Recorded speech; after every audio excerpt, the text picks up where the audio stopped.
আশ্বিনের শারদ প্রাতে বেজে উঠেছে আলোকমঞ্জিত। ধরণীর বহিরাকাশে অন্তরিত মেঘমালা, প্রকৃতির অন্তরাকাশে জাগরিত জ্যোতির্ময়ী জগন্মাতার আগমন বার্তা।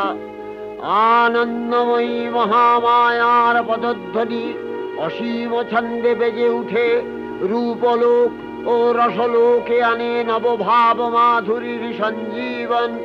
তাই আনন্দিতা শ্যামলী মাতৃকার চিন্ময়ীকে মৃন্ময়ীতে আবাহন। আজ চিৎশক্তি রূপিণী বিশ্বজননীর শারদশ্রী বিমণ্ডিতা প্রতিমা মন্দিরে মন্দিরে ধ্যান বোধিতা। সিংহস্থা শশিশেখর